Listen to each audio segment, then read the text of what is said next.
নমস্কাৰ FN coaching YouTube চেনেলত আপোনালোকক স্বাগতম জনাইছোঁ। ইন জেনেৰেলি মই এনেকুৱা ধৰণৰ ইনফৰমেশ্যন শ্বেয়াৰ কৰিব নিবিচাৰোঁ, যদিও পাব্লিক হেল্থ ইঞ্জিনিয়াৰিঙৰ এক্সাম ডেটটো মাৰ্চত আছিল। এতিয়া কেতিয়া হ'ব এই ইনফৰমেশ্যন বহুত ষ্টুডেণ্টে মোক পাৰ ডে 2-3টা ষ্টুডেণ্টে সুধি থাকে। আমাৰো ষ্টুডেণ্ট সোধে আৰু কিছুমানে ইউটিউব চেনেলত নম্বৰটো পাই যায়, তাৰ পৰা আমাক সুধি থাকে। ফাৰ্ষ্ট মই এই যিটো এক্সপেক্টেড ডেট মই ভাবি আছোঁ, যিটো পাব্লিক হেল্থ এক্সামিনেশ্যনৰ ডেট জুনৰ ফাৰ্ষ্ট উইক মানত ষ্টাৰ্ট হ'ব। জুনৰ ফাৰ্ষ্ট উইকৰ পৰা এক্সাম ডেট এক্সপেক্টেড কৰি ল'বা আৰু তোমালোকে প্ৰিপেৰেশ্যন এতিয়াৰ পৰা কৰি থৈ দিয়া। জুনৰ first week might be 2nd June or নহ'লে 9th জুন, এনেকুৱা ধৰণৰ তাৰমানে চানডে লৈ কিনে এক্সামবিলাক পাতিব। ছেকেণ্ড অফ আজি মই যিটো টপিক ল'ব আহিছোঁ সেইটো হ'ল ইণ্টাৰভিউত অহা কুৱেশ্যনবিলাক। ইণ্টাৰভিউত সামান্য ইণ্টাৰভিউবিলাকত বেলেগ কথা, কিন্তু মষ্ট কমনলি আজিকালি এপিডিচিএলে বা যিবিলাক ইণ্টাৰভিউ মানে এছিষ্টেণ্ট ইঞ্জিনিয়াৰ যিবিলাক ষ্টুডেণ্টে মানে ইণ্টাৰভিউত ফেচ কৰে, তেওঁলোকৰ কি কুৱেশ্যন কৰে। আজিকালি এটা কমন কুৱেশ্যন আহিছে, ডিফাইন ইয়ৰ চেল্ফ। ফাৰ্ষ্ট কুৱেশ্যনে হ'ল ডিফাইন ইয়ৰ চেল্ফ, মানে তুমি নিজকে ইন্ট্ৰডিউচ কৰাই দিয়া যে তুমি কি কি কৰা, আৰু তোমাক তাতে 2 মিনিট টাইম দিব। ইন্ট্ৰডিউচ বা ডিফাইন ইয়ৰ চেল্ফ, এই কুৱেশ্যনটো তুমি 2 মিনিটৰ ভিতৰত ক'ব লাগে, ঠিক আছে। আৰু কাৰ বিষয়ে ক'ব লাগে? তোমাৰ বিষয়ে। ইয়াৰ প্ৰেক্টিচ ভালকে কৰি যাবা। যোন এছিষ্টেণ্ট ইঞ্জিনিয়াৰ বা এপিডিচিএলৰ যিকেইটা ষ্টুডেণ্টে এইকেইদিন ইণ্টাৰভিউ দি আছে, তেওঁলোকে ফাৰ্ষ্ট কুৱেশ্যন ডিফাইন ইয়ৰ চেল্ফ, তুমি তোমাৰ বিষয়ে অলপ কোৱা। তাতে বহুত ষ্টুডেণ্টে কি কয়, ছাৰ মোৰ নাম এফএন কোচিং, মই এইখন স্কুলৰ পৰা আহিছিলোঁ, তাৰপিছত ডিপ্ল'মা ইয়াত কৰিলোঁ, তাৰপিছত ডিগ্ৰী ইয়াত কৰিলোঁ, এনেকুৱা ধৰণৰ কুৱেশ্যন আছে। এনেকুৱা ধৰণৰ কুৱেশ্যন তেওঁলোকে এক্সপেক্ট নকৰে, তোমাৰ স্কুলৰ নাম এইবিলাক বিচৰা নাই। ডিফাইন ইয়ৰ চেল্ফত কি হ'ব? Sir I am FN coaching, মই ইয়াৰ পৰা ডিপ্ল'মা কৰিছোঁ আৰু তাত ডিগ্ৰী কৰিছোঁ, এনেকুৱা ধৰণৰ কুৱেশ্যন। মই এনেকুৱা নহয় যে মই উমেশ ত্ৰিপাঠী, মোৰ দেউতাৰ নাম এইটো, মোৰ দেউতাৰ নাম এইটো, মোৰ মাৰ নাম এইটো, উই আৰ 4 ব্ৰাদাৰ্ছ, এইবিলাক অদৰকাৰী কথা তাত পাতিব নালাগে।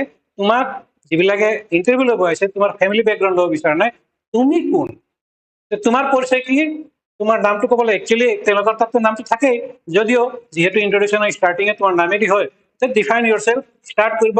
ছাৰ মই এফএন কোচিং, মোৰ স্কুলিং গুৱাহাটীত হৈছিল। স্কুলিং নট হাই ছেকেণ্ডেৰীত মোৰ কিমান পাৰ্চেণ্টেজ আছিল, ডিপ্ল'মাত কিমান পাৰ্চেণ্টেজ নাই, মোৰ স্কুলিং গুৱাহাটীতে হৈছিল। মই ডিগ্ৰী বা ডিপ্ল'মা এইখন কলেজৰ পৰা কৰিছোঁ, আৰু মোৰ ষ্ট্ৰেংথ হ'ল হাৰ্ড ৱৰ্কিং, আৰু এনেকুৱা ধৰণৰ কিছুমান আৰু যিটো ইনফৰমেশ্যন তোমালোকে যদি শ্বেয়াৰ কৰিব বিচাৰা, তেতিয়াহ'লে শ্বেয়াৰ কৰিব পাৰা। যেনে হবি, বহুত কমন কুৱেশ্যন হয়, তাৰমানে কি কি কয়, মানে ডিফাইন ইয়ৰ চেল্ফত কি ক'বা? ফাৰ্ষ্ট নাম, ছেকেণ্ড এডুকেশ্যনেল কোৱালিফিকেশ্যন, থাৰ্ড তোমাৰ হবি, এইটো পাহৰি নাযাবা। হবি বহুতে পাহৰি যায়, ঠিক আছে, হবিটো ইনক্লুড কৰিব লাগে। ফৰ্থ কি থাকিব লাগে? ষ্ট্ৰেংথ। তুমি যদি ষ্ট্ৰেংথটো নোকোৱা, তোমাৰ ষ্ট্ৰেংথ কি, তেওঁলোকে তোমাক কিয় ল'ব? সেইকাৰণে 2 মিনিটৰ ভিতৰত, আৰু তোমাৰ চিলেকশ্যন এই 2 মিনিটৰ ভিতৰতে হয় দেই, মনত ৰাখিবা। যিকেইটা চিলেক্টেড ষ্টুডেণ্ট চিলেকশ্যন পায়, তাৰ এই ইন্ট্ৰডাকশ্যনৰ ওপৰত বেছ কৰি কেনে তেওঁলোকৰ চিলেকশ্যন। যদি তুমি ভালকে ক'ব পাৰা, তেতিয়াহ'লে ৱেল এণ্ড গুড। যদি ভালকে ক'ব পৰা নাই, তেতিয়াহ'লে তোমাক একবাৰ ডাউটফুলি আৰু এক্সট্ৰা কুৱেশ্যন উলিয়াব। কাৰণ এক্সামিনাৰ বিলাকে ষ্টাৰ্ট কেনেকৈ কৰিব তাকে নাজানে। আমি এতিয়া যদি নাজানে এনেকুৱা নহয়, কিন্তু তেওঁ বহুত কিবা কি পঢ়ি আছে, কিন্তু তোমাৰ পৰা উলিয়াব বিচাৰিব যে তুমি কি জানা, তুমি কি কি ভুল কৰা। তোমাকে যদি তোমাৰ কুৱেশ্যন কৰা যায়, তুমি কওঁতে কি কি ভুল কৰা সেইটো তেওঁ উলিয়াব বিচাৰে। সেইকাৰণে ক'ব যে what you are, what is your qualification, what is your hobby, and what is your strength. এই 4টা টপিক ইনক্লুড কৰিবা ডিফাইন ইয়ৰ চেল্ফত। যি হয় ইয়াত তোমালোকে ডিফাইনত তোমালোকে কি নকৰিবা? ফাদাৰ নাম, father, mother, brother, school name, college name, এইবিলাক তোমালোকে ডিফাইনত নেযাবা, এইবিলাক ক'বই নালাগে, ঠিক আছে। এনেকুৱাকে ধৰণৰ হয়। আচ্ছা, তোমাক নেক্সট কুৱেশ্যন কৰিব যে আমি তোমাক এপইণ্টমেণ্টটো কিয় দিম। এতিয়া তোমাকে যদি সোধে তোমাক এপইণ্টমেণ্ট আমি কিয় দিম, তেতিয়া তুমি কি কৰিবা? ফ্ৰাষ্ট্ৰেট হৈ যায় ষ্টুডেণ্টে। সেইকাৰণে বি প্ৰিপেয়াৰ্ড, এইকেইটা কুৱেশ্যন তোমালোকে প্ৰিপেয়াৰ্ড হৈ যাবা। চ' date why do we hire, why do hire you, why do we hire you, আপোনাক মই কিয় হায়াৰ কৰিম, নিজে কওক।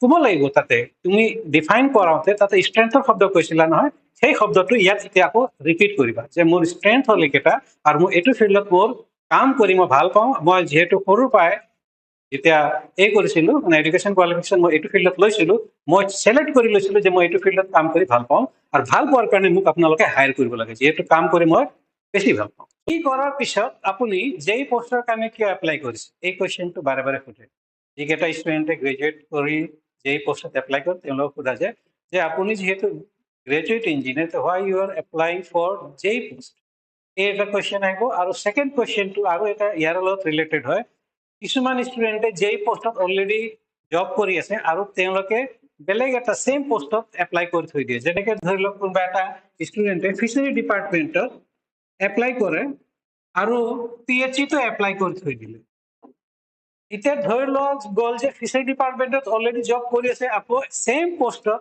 PhD ডিপাৰ্টমেণ্টত কিয় আপুনি চিফ্ট হ'ব বিচাৰিছে আপোনাক যদি আমি PhD ডিপাৰ্টমেণ্টত জবটো দি দিওঁ তেতিয়াহ'লে ফিচাৰী ডিপাৰ্টমেণ্টত ভেকেঞ্চিটো এৰাইজ হ'ব আৰু এইটো প্ৰক্ৰিয়া মানে চিলেকশ্যন প্ৰচিডিউৰত বহুত টকা গভৰ্ণমেণ্টৰ খৰচ হয় সেইকাৰণে আমি আপোনাক এইটো পোষ্টত কিয় দিম এই এনচাৰটো ৰেডি ৰাখিলে হ'ল এনেকুৱা ধৰণৰ কুৱেশ্যন তেওঁলোকে সুধিব সেইকাৰণে এইবিলাক কুৱেশ্যন অলপ প্ৰিপেয়াৰ কৰি কেনে তাতে গ'লে হ'ল আজিৰ কাৰণে এইখিনিয়ে ধন্যবাদ